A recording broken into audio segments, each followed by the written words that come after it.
avoir encore des médias de grand public, des médias, j'allais dire de masse. Il y a 10 ans, c'était vulgaire de dire un média de masse. Aujourd'hui, je pense que c'est une chance et ça devient un bien de luxe. Quand on nous dit « Ah, mais les chaînes info, vous en faites toujours des caisses, vous répétez toujours les mêmes choses, à quoi ça sert d'être en live ?» Je réponds que ce jour-là, on était en live pour filmer en direct une révolution et essayer d'apporter le maximum de contexte. Et raconter surtout ce qui se passait. Et c'était incroyable. Tous ceux qui se disent « Ah bah non, le terrain, jamais de la vie », faut faire le contraire, faut y aller. I'm sorry. I don't want to be an emperor. That's not my business.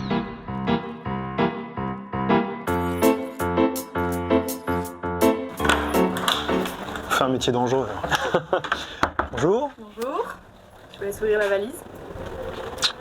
On dirait Fort Boyard. Les oubliés et des œufs. Ok, alors les oubliés, je vois, les œufs un peu moins. C'est tous ceux qu'on oublie trop souvent dans les médias, tous ceux qui n'ont pas la parole, à qui on ne donne pas la parole, qui ont le sentiment parfois qu'on les oublie, et quand on va les voir, ils disent non, mais j'ai rien à dire. Et en fait, c'est à nous de pousser un peu pour que justement on n'entende pas toujours les mêmes voix. C'est un livre que j'ai écrit sur 3-4 ans. J'étais en reportage en plus tout le temps pour TF1.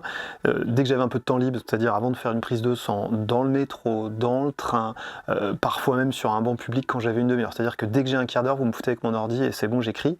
C'est pas toujours très confort, mais il n'y a pas de problème pour justement être tout terrain et écrire.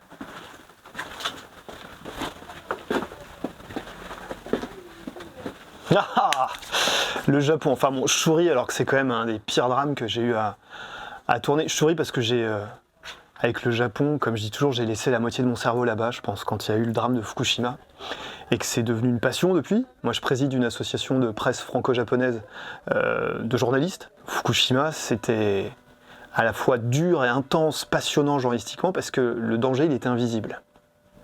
Vous aviez d'abord une triple catastrophe, un séisme, un tsunami, et ensuite une catastrophe nucléaire. Et la catastrophe nucléaire, vous ne pouvez pas filmer cette catastrophe. On parle de césium, on parle de matières qui sont en train de se répandre dans l'air. Ce n'est pas filmable, ça ne se voit pas. Et la peur, elle est très difficile à décrire quand par ailleurs, ceux qui vivaient sur place avaient plus de maison et parfois plus de nourriture et essayaient de se battre pour ces deux points précis. Et ce qui est fou, c'est pour ça que moi j'en ai écrit un livre, c'est que dans 100 ans, on parlera encore de cette catastrophe. Parce que dans 100 ans, ce sera toujours pas résolu. On était une équipe de 3-4, on dormait dans la voiture tous les soirs. On avait trouvé un traducteur dans les rues de Tokyo qui avait accepté d'abord de nous amener là-bas. Et c'est donc un étudiant que moi j'avais arrêté dans la rue. J'arrêtais tout le monde dans la rue. Tout le monde me disait évidemment non, en plus en anglais. Et je tombe à 23h30, je crois, dans mon souvenir, sur un jeune étudiant qui parle un anglais parfait et je sais que c'est lui qui va nous aider. Sauf que il était au mariage de sa sœur, il était complètement bourré. Il me dit bah ouais, on en reparle demain matin, je dors dans cet hôtel. Le gros coup de chance, c'est que on dormait dans le même hôtel, et je lui dis on se retrouve à 6h au petit-déj. Il arrive à 6h, il pue à l'alcool, mais il me dit je vais vous aider, et on va y aller ensemble. Et il a fait le voyage avec nous, il nous a aidés, s'il n'avait pas été là, je pense qu'on n'aurait pas pu aller dans les endroits les plus stratégiques qu'on a pu aller. Donc je le remercie encore, il s'appelait Tatsuya, et je suis toujours en contact avec lui, et c'est un gars super. Si j'ai une semaine de vacances, j'ai envie de me barrer dans la zone rouge et continuer à raconter Fukushima. Bon, si je suis électrocuté, vous me dites, hein. Tiens, je la connais. Salut FX, j'espère que tu vas bien. On se connaît depuis un petit peu d'années maintenant quand même. Je voulais parler avec toi de l'intelligence artificielle. Qu'est-ce que ça t'inspire, ces technologies qui permettent aujourd'hui si facilement de fabriquer des fake news? C'est une véritable arme de guerre. Toi qui as couvert beaucoup de conflits, est-ce que ça t'a forcé ces dernières années à changer ta manière de travailler? Béatrice, elle était au lycée avec moi et elle voulait être journaliste avant moi. Donc ça me fait toujours quelque chose de la revoir, je l'adore. L'intelligence artificielle. Alors en fait, moi le problème, c'est que je vais vous dire, ça n'a rien changé dans mon métier. Parce que je vais sur le terrain. J'ai cette chance, c'est un luxe, hein, d'aller toutes les semaines, ça fait quand même 25 ans, sur le terrain. Parce que par définition, tout ce qu'on filme a été justement attesté, vu et consigné par mon équipe et moi-même. Le 20h, que ce soit TF1 ou France 2, aujourd'hui, on va pas se mentir, c'est très challengé. Il y a des audiences qui baissent. Et je pense, moi, qu'au bout d'un moment, quand on va se taper des vidéos d'intelligence artificielle avec des fake news, parfois très graves, arrivera un moment où ceux qui regardent toutes ces vidéos vont se dire « Waouh, où est-ce qu'on est sûr que les vidéos qu'on regarde sont vraies ?» Et je pense que le JT, c'est un des rares endroits qui peut être protégé, où on peut dire à 19h59, ce que vous allez voir pendant 40 minutes a été filmé, vérifié par 200 journalistes, et donc, ouais, il n'y aura pas d'intelligence artificielle. Bah moi, je pense que ça peut faire revenir du monde.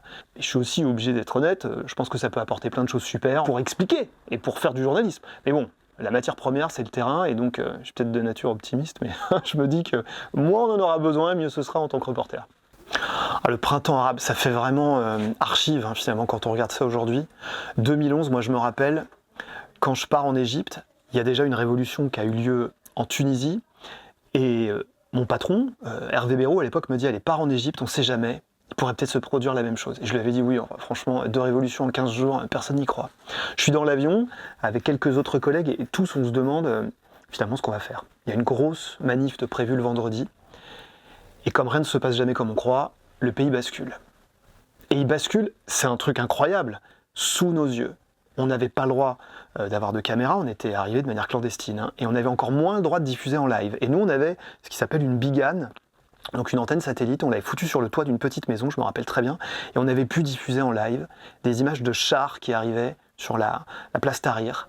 Et vraiment, le pays basculait sous nos yeux. Et c'est là aussi où on se rend compte que tout est très précaire. Mais c'est pas pour nous que c'était le plus dur, évidemment. C'était pour ceux qui ont été emprisonnés, je parle des citoyens, parce qu'ils faisaient cette révolution. À l'époque, je bosse pour BFM, et c'est là où, quand on nous dit « Ah, mais les chaînes info, vous en faites toujours des caisses, vous répétez toujours les mêmes choses, à quoi ça sert d'être en live ?»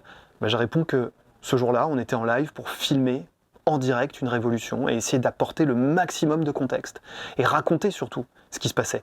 Et c'était incroyable. C'était un moment vraiment, vraiment incroyable, et on se rendait compte de l'intensité de ce moment. On savait qu'on était chanceux à la fois, et que surtout, il fallait faire vraiment le moins de conneries possible, aussi bien dans les endroits où on allait, pour pas se faire arrêter, que dans les témoignages qu'on voulait rendre compte à l'antenne. C'était un moment vraiment incroyable. C'est ma copine Anne-Claire, on est bretons tous les deux, donc, et je l'adore. Oui, pour rentrer dans le palais présidentiel, d'abord, évidemment, il faut laisser les téléphones portables éteints à l'entrée. Ensuite, interdiction de raconter, si je puis dire, ce qui se passe. Quand on accède au président Zelensky, eh bien, il y a évidemment des hommes armés à côté de lui, une garde rapprochée. Certains ont des oreillettes pour communiquer entre eux. Le président Zelensky qui nous confie ne dormir que 4 heures par nuit. Il avait été menacé de mort quelques heures avant cette rencontre. On était 5-6 journalistes étrangers. Puis il avait dit une chose qui, moi, me reste en tête. Il avait dit « On a déjà gagné la guerre ». Ça faisait seulement quelques jours que la guerre avait démarré. Il avait dit « On a déjà gagné la guerre parce que quand les Russes, une fois qu'elle sera terminée cette guerre, ils voyageront dans le monde entier, quand on leur demandera d'où ils viennent, ils auront honte de dire qu'ils sont de Russie ».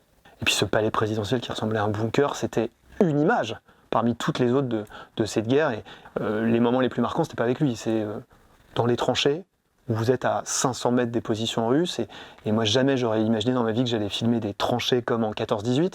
Le militaire qui nous accompagnait, il avait pris une journée off, c'est-à-dire qu'il ne combattait pas ce jour-là, mais il avait pris cette journée pour nous accompagner, parce qu'il pensait qu'on serait plus en sécurité avec lui. Et il est mort au même endroit une semaine plus tard. On couvre la guerre, on est volontaire, on lève le doigt, puis après on revient en France, on est au chaud sous la couette. C'est ma phrase préférée, ça, parce que ça nous permet de rappeler que c'est pas nous qui sommes à plaindre, c'est ceux qui n'ont rien demandé, qui vivent 4 ans après. Puis il faut aussi aller en Russie, bien sûr, avec les difficultés que ça représente pour raconter ce qui se passe côté russe. Et je ne vais pas vous dire qu'on est hyper utile, parce que ça change finalement pas grand-chose, le fait que les médias soient présents sur les lignes de front, mais au moins ça éclaire ceux qui se demandent justement ce que la communauté internationale peut apporter. Bon j'espère que je plante pas trop l'ambiance quand même avec toutes ces guerres malheureusement. Et visiblement là on n'est pas sur des scènes de joie non plus.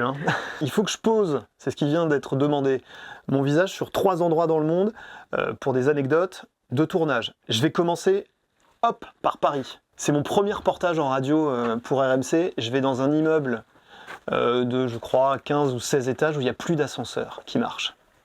Et alors c'est vrai que quand on rêve de grands reportages, on se dit franchement est-ce que je commence par un immeuble à côté de l'endroit où je bosse, donc c'était pas vraiment du grand voyage, et c'était incroyable parce que je suis tombé sur une grand-mère de 80 ans qui ne pouvait plus bouger chez elle depuis des semaines et des semaines parce que l'ascenseur marchait pas, et la solidarité de tous les voisins qui l'aidaient matin, midi et soir pour s'en sortir. Je me suis dit en fait, évidemment je le savais déjà, mais les beaux reportages ils sont partout, voilà. Maintenant on va partir un peu plus loin. Allez, le deuxième, ah oui, Afrique du Sud, il n'y a pas longtemps, j'ai eu la chance de partir dans un village qui s'appelle Auroria où les Noirs sont interdits. On parle d'Afrique du Sud, 93% de la population qui est noire, et ce village de 2000 habitants, 3000 habitants, considère qu'il ne faut pas qu'il y ait de noirs qui habitent sur place.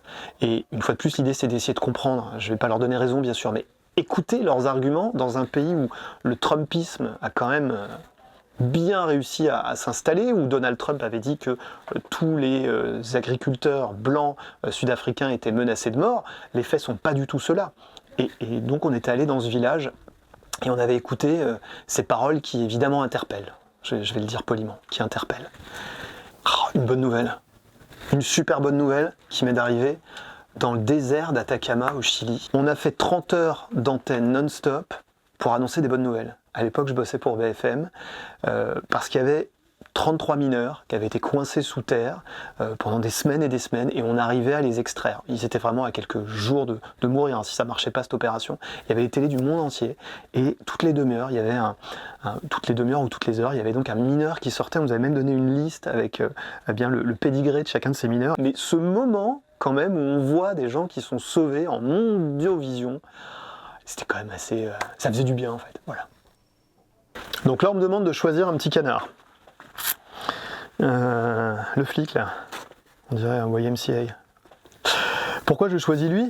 J'ai fait plein de tournages avec les policiers en immersion et ça se passe jamais comme je crois. C'est-à-dire que certains vont balancer énormément d'humanité alors qu'ils ne devraient pas et qu'on leur demande un droit de réserve. D'autres vous disent vous n'aurez pas le droit de tourner, puis finalement on se retrouve dans des immersions beaucoup plus sincères. Ouais, je garde le canard.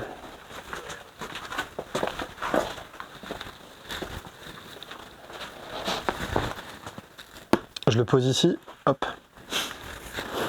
Alors, est-ce que ma vision des médias a changé et est-ce qu'on raconte toujours la même chose dans un JT ? Alors, pour la deuxième réponse, je pense que oui, on raconte toujours la même chose dans un JT et c'est très bien comme ça, parce que le jour où on ne s'intéressera pas au grand public et où on n'essaiera pas de l'informer en allant au maximum dans la proximité et en allant le plus loin possible aussi pour raconter ce qui n'est pas le quotidien des Français, le jour où on fera plus ça, il y aura un petit problème. Et mon regard change tous les jours sur les médias. Tous les jours, je me dis que finalement j'apprends, que je ferais des choses autrement si je devais les refaire aujourd'hui. C'est de la haute couture oui, ça m'arrive de me tromper, de pas faire le bon point sur le tissu, de me dire j'aurais dû faire autrement, j'aurais dû poser telle autre question, j'aurais peut-être dû aller un peu plus loin avec tel interlocuteur. Donc on se remet tout le temps en cause. Mais ce qui est magique et ce que m'a quand même aussi apporté le 20h de TF1, c'est que ça oblige.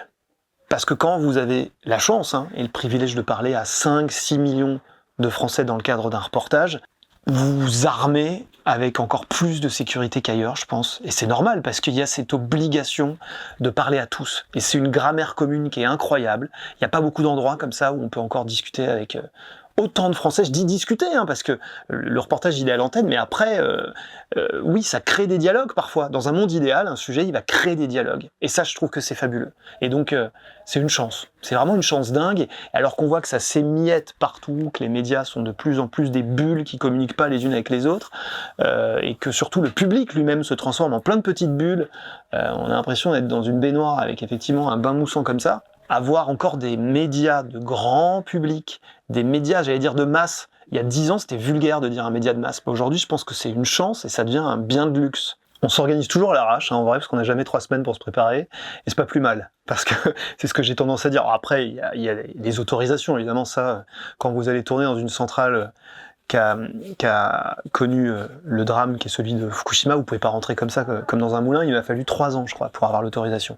Mais sinon, ça se fait toujours à l'arrache, et c'est très bien. Pourquoi ? Parce que, c'est mon point de vue à moi, si on fantasme trop un sujet, si on se dit trop, un tel va répondre ça, puis il y aura ça, puis je veux ça, il faut ça, c'est-à-dire une liste de courses, c'est pour moi pas du reportage. Le reportage, on doit toujours être surpris, et je pense, il faut le moins fantasmer les réponses qu'on va avoir, et peut-être même fantasmer les endroits où on va aller.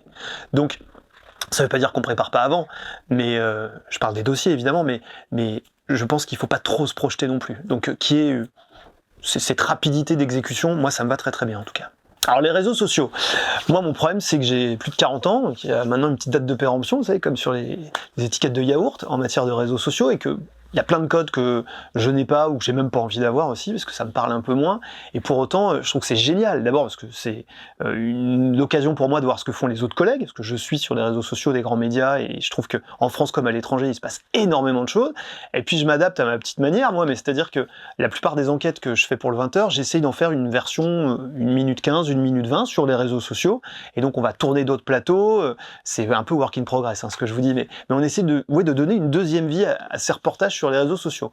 Et après, c'est parfois un peu déboussolant, parce qu'il y a des vidéos qui vont faire 1,5 million, puis il y en a d'autres qui vont pas du tout décoller. Donc c'est vraiment une science qui est compliquée, je trouve, que les algorithmes, en vrai, c'est quand même pas nos meilleurs amis, mais qu'il faut se battre, parce que alors si on n'a plus de reporters, si on n'a plus de reportages sur les réseaux sociaux et que tout est fait par des influenceurs, j'ai rien contre les influenceurs, hein, mais qui sont dans un studio et qui reprennent les images d'agences qui ont été filmées par des personnes qui ne sont pas de leur équipe, bon, disons que c'est pas ce que je préfère dans ce métier. Ouais. Il y a 6 mois, j'aurais dit reportage, mais en fait j'ai besoin des romans aussi, c'est pas ma priorité, mais ça me nourrit. Emmanuel Carrère, par exemple, finalement il me donne des leçons de journalisme alors qu'il écrit des romans. Je viens de Plouermel, donc je peux pas trahir ma ville, mais alors Belle-Île-en-Mer, c'est pas mal aussi. Capital, parce que j'ai adoré cette émission. J'ai adoré l'idée de démontrer. Voilà. En économie, il faut démontrer, il faut expliquer. Ça, c'était super. Bon, rap américain. Moi, j'ai bossé dans un magazine de rap. Et c'est vrai que j'écoute pas du tout de rap français, mais le rap américain, j'adore ça. Ouais. Les oubliés. Les oubliés parce que je pense que c'est un mot-clé dans ce métier. J'étais reporter quand M6 m'a demandé de venir présenter Capital et je m'y attendais pas du tout.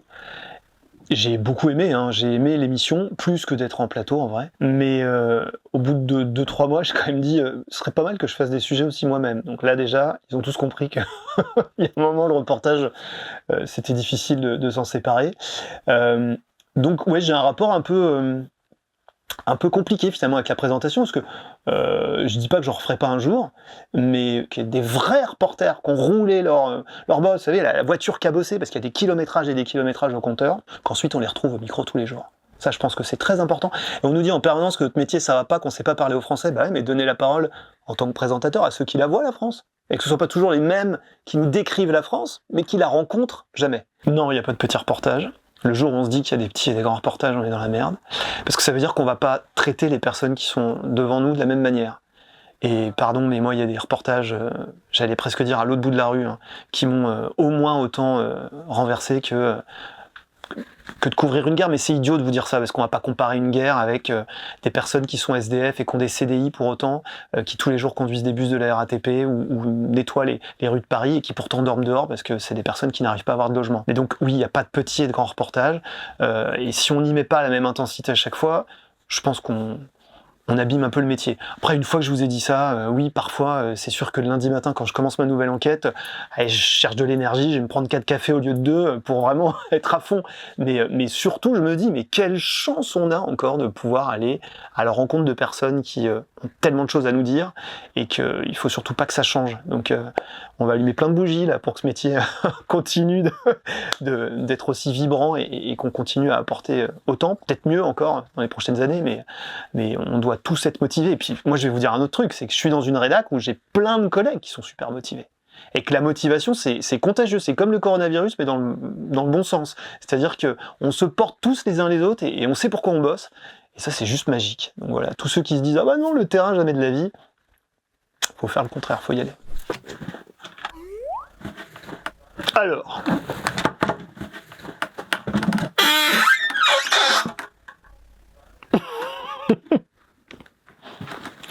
bombe à neutrons, la France est prête.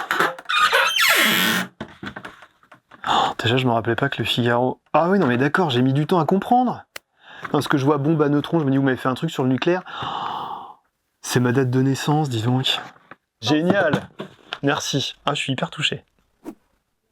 Top.